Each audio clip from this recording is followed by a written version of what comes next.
देखिए आज का वीडियो बहुत इंटरेस्टिंग होने वाला है। आज के इस वीडियो में हम बात करेंगे कि मरते हुए रावण ने क्या उपदेश दिए थे लक्ष्मण को। सो गाइस आज के इस वीडियो में हम यही जानेंगे। उससे पहले वीडियो को लाइक करके चैनल को सब्सक्राइब कर देना, क्योंकि ऐसे इंटरेस्टिंग वीडियो हमारे यूट्यूब चैनल पर मिलती रहती है। रावण भले ही बहुत ताकतवर था, लेकिन माता सीता का छलपूर्वक हरण करने और उन्हें बंदी बनाकर रखने के अपराध के कारण ही उसका अंत भगवान राम के द्वारा किया गया था। लेकिन भगवान राम भी यह मानते थे कि रावण के जैसा महाज्ञानी और विद्वान संसार में कोई नहीं है। इसलिए तो उन्होंने लक्ष्मण को रावण से ज्ञान प्राप्त का आदेश दिया था। राम ने लक्ष्मण से कहा, तुम रावण के पास जाओ और उससे जीवन की अहम शिक्षाएं प्राप्त करो। भगवान राम के आदेश का लक्ष्मण भी पालन करते हुए मृत अवस्था में पड़े रावण के सिर के पास जाकर खड़े हो गए। लेकिन रावण ने लक्ष्मण से कुछ भी नहीं कहा।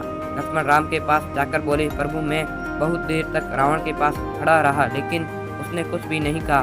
भगवान राम ने लक्ष्मण से कहा कि किसी से ज्ञान प्राप्त करने के लिए उसके सिर पर नहीं बल्कि चरणों के पास रहना चाहिए। तब लक्ष्मण रावण के चरणों के पास जाकर बैठे हो गए।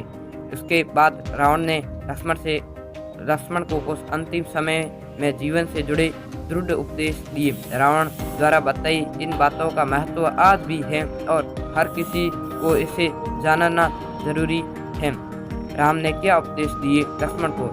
रावण लक्ष्मण से कहते हैं कि किसी भी शुभ या अच्छे काम को करने में कभी देर नहीं करनी चाहिए, लेकिन बुरे एवं अशुभ काम के प्रति जितना हो सके मोह वश में रहे और उसे टालने का प्रयास करे। व्यक्ति को कभी भी अपनी शक्ति और पराक्रम का घमंड नहीं करना चाहिए। इतना अहंकार कभी नहीं होना चाहिए कि उसे अपना शत्रु और रोग तुच्छ लगने लगे, क्योंकि बेटे से बेटा रोग भी प्राणघाती हो सकता है और कमजोर शत्रु भी खतरनाक हो सकता है। मेरे लिए राम और उसकी वानर सेना को तुच्छ मानना ही सबसे बड़ी भूल थी, जो कि मेरी मृत्यु का कारण बनी है, और आज मैं तुम्हारे सामने मृत अवस्था में पड़ा हूँ।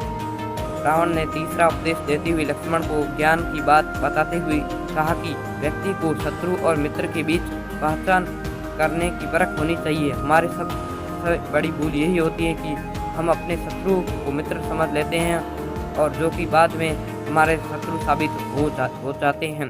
वहीं जिसे हम शत्रु समझकर पराया कर देते हैं, वही हमारे मित्र होते हैं। रावण ने लक्ष्मण को ज्ञान देते हुए कहा कि अपने जीवन के गुप्त रहस्य भी किसी को नहीं बताने चाहिए, फिर चाहे वो कोई भी सगा क्यों ना हो।